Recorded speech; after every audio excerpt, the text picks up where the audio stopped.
bien, lo prometimos y aquí estamos en nuestro living para ya charlar con nuestros dos invitados, dos de los tres invitados que tenemos. Bienvenido, Luis María Peña. ¿Cómo le va? ¿Cómo está usted? Bien. Buenas noches, gracias por venir. A ustedes. Un placer. Y bienvenido también al doctor Ricardo Moner Sanz. A pesar de que no tiene corbata. Pero se da cuenta, yo le dije recién, estaba esperando cuál era la corbata que iba a traer, pero no importa, lo queremos así porque está elegante como siempre, como de costumbre. Voy a empezar por usted, doctor, porque tengo aquí que me ha traído amablemente una copia de lo que la Corte Suprema de Justicia de la Nación envía al presidente del Consejo de la Magistratura, estamos hablando del doctor Piedecase, con respecto a la situación de lo que ocurrió con la Cámara y la decisión de la excarcelación de Cristóbal López, pero no solo la excarcelación, o mejor dicho, no en particular, sino el cambio de carátula, que es lo que está siendo cuestionado por estas horas. El cambio del delito presunto es más importante por el futuro de todo esto, ¿no? Esto es del mediodía de hoy, usted tiene el original, firmado curiosamente por todos los miembros de la Corte Suprema, pudiéndose interpretar que bastaba solo la firma de Lorenzetti.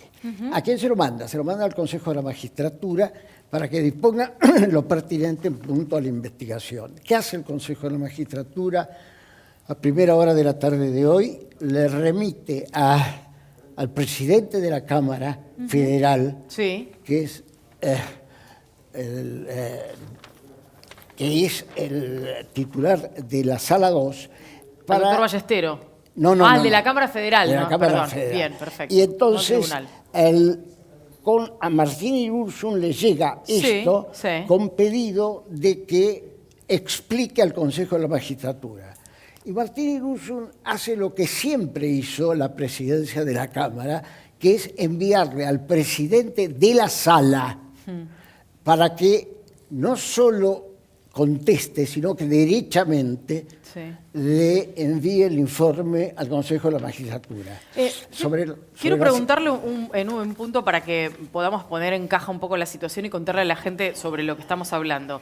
Estábamos hablando de un tribunal que estaba conformado hasta ese momento por 2 integrantes, faltaba un tercero para poder desempatar, y esto habitualmente se hace a través de un sorteo, es decir, el tercer integrante al que le tocaría desempatar debería haber llegado hasta allí por un sorteo. El doctor Fara, que es el tercer, salvo una situación. ¿Cuál? Que no sé si se va a dar. Si por causa propia o por causa conexa ya hubo un sorteo, esa persona va a entrar. Yo no sé si Fara, cuidado, esto es una cosa que ojalá se entienda bien.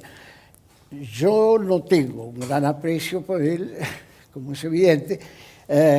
Sé que la mejor figura de la Cámara Federal es Martín Irurzun y no precisamente algunos otros. Pero me decía alguien a las 5 o 6 de la tarde de hoy la importancia que puede tener que Fara haya entrado o en esta causa anteriormente o en causa conexa a esta. Porque en ese caso no hay sorteo. Claro, porque en realidad creo, y entiendo esto por lo que escuchamos del doctor Ballestero en las últimas horas, es la argumentación que está esgrimiendo el doctor Ballestero, que por esa razón fue convocado Fara.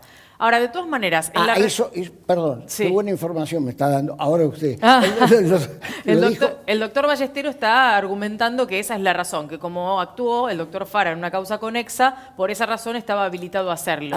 De todas maneras, la Corte está pidiendo que se investigue y se determine si esto es así. Sí, la Corte saltó un poco por toda la repercusión social, porque en este momento se ha producido un grave enfrentamiento entre Comodoro Pi y el 4º piso de Talcahuano 550. Cuidado que esto tiene más consecuencias, porque se vincula también con el Tribunal Oral Federal 9, a quien no le dieron validez. Y entonces las 2 causas principales, o más o menos principales, que tiene Cristina Elizabeth, han aterrizado en dos tribunales distintos, violándose aquello que me parecía que era importante, que en temas de esta trascendencia, donde está en juego la magistratura presidencial, era bueno la unificación. La unificación. Vamos a seguir un ratito porque además usted es denunciante, entre otras cosas, contra Ricardo Echegaray por esta misma razón, pero quiero preguntarle al doctor Luis María Peña, que fue titular de la DGI en su momento, cuando se llamaba así. 45 años. Hace mucho tiempo. Cuando hablamos de estas figuras, ¿no? Cuando pensamos en el tema de la evasión impositiva, cuando pensamos en la elusión, digo, hay que ser muy concretos en la cuestión de las diferencias, porque la gente por la calle anda por allí indignada con este cambio de carátula y hay razones para que esto sea así. Cuéntenos usted que conoce desde adentro la situación. Para los que han entendido, dieron la primera materia en materia de impuestos, saben que está la ilusión, que es tratar de eludir, encontrar un meandro serpentínico por donde poder escapar un poco del rigor fiscal. Está la evasión, que es, primero el incumplimiento, que es una mora, pero la evasión es no haber pagado los impuestos en términos. Claro. ¿No? Que llegado a cierta altura, la evasión, por condición objetiva, puede ser penal tributaria. Bien. Y luego está la defraudación. Ahora, esta cuestión, que es los palotes, los abogados lo conocen perfectamente, primeramente porque conocen el Código Penal y en el artículo 173, incisos sexto, séptimo. Está la figura de la... De la defraudación. No, entre las defraudaciones está la retención ilegítima. Que es esta la figura que él le había cabido en realidad con anterioridad efectivamente. a Cristóbal López. Claro, pero esto se completa lamentablemente con el prevaricato. Para mí están en curso en prevaricato tanto los jueces. Los jueces. Prevaricato, porque ellos conocen que no era la figura esa. Conocen el código y lo han hecho. Por eso es una falta de moral y de decencia. Es una burla a toda la ciudadanía. No digo de toda la justicia, pero sí de estos jueces. El doctor tiene sus denuncias y yo también las he tenido y he sabido cómo hacen para gambetearle por ejemplo, al fisco, gambetearle al fisco, en la caso de la mafia del oro. Digo, directamente, fue Bastrestera, era juez en ese momento. Y sin embargo hizo todas las maniobras habidas y por haber, aun cuando yo solicité en una oportunidad que se volviera a tomar el testimonio a todos, digamos, a los subordinados míos, al jefe de departamento, jefe de división, inspectores, y por intermedio de un amigo del gobierno, un amigo de la facultad, del estudio, de la época estudiante, sí, dice que vengan, lo citó. Y hablaron de fútbol, de si seguían trabajando en la dirección impositiva, y no sirvió para nada. Y no sirvió para nada. ¿Por qué? Y estamos hablando de la misma persona. Claro, por eso le digo, esto es una falta, es una burla. A mí me da un poco de vergüenza hablar de este tema, pero me da vergüenza por lo siguiente, porque estamos haciendo una apología del delito, estamos discutiendo si fue evasión, si fue... ¡A punto! Hubo una defraudación formando una asociación ilícita con otros que son funcionarios de impositiva y el ex administrador Echegaray. Asociación ilícita, está conformada. Nacho. A ver, hablan de Cristóbal López, hablan de Lázaro Báez y de algo que siempre sigue, y bueno, desde Menem, desde antes también, todo sigue. La gran pregunta que nos hacemos es, ¿lo que falla acá es que no hay herramientas legales o lo que falla es que en la aplicación también tenemos un problema quizás tan grave como es el de la corrupción en otros niveles? Digo, me refiero al Poder Judicial.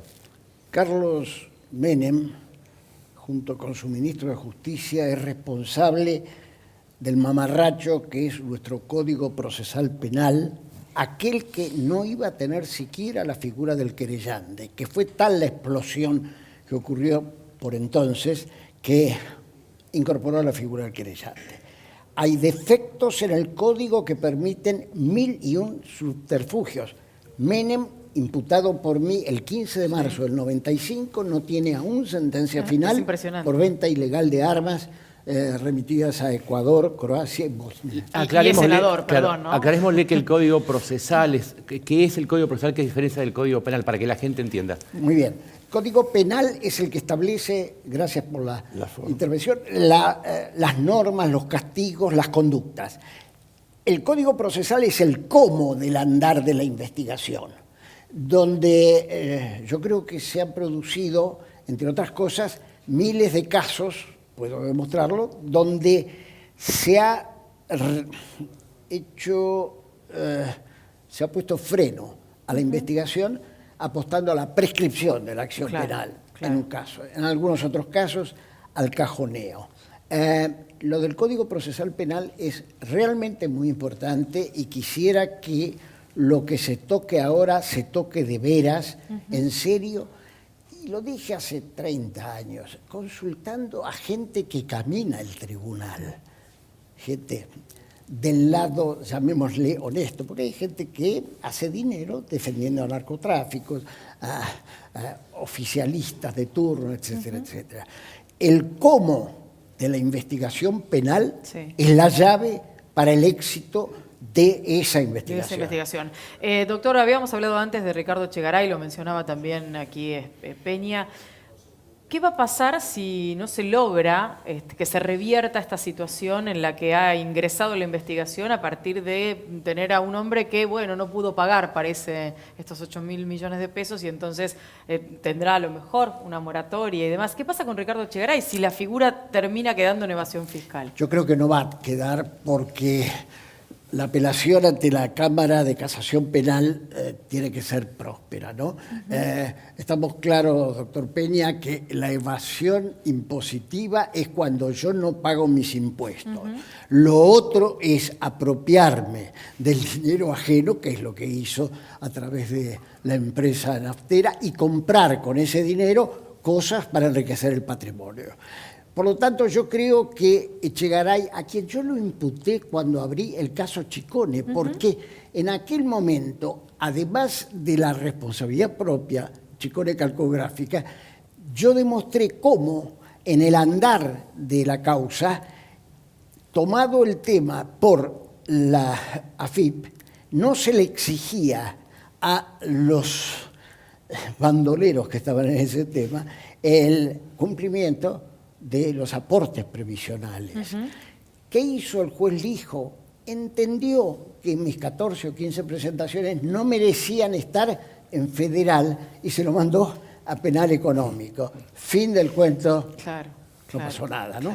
Pero espero que su pregunta tenga la siguiente respuesta, que haya pronto la revocatoria y más allá de prisión sí o prisión no, que tengamos claro qué es una asociación ilícita y qué es una defraudación, figura agravada cuando se trata de la administración pública.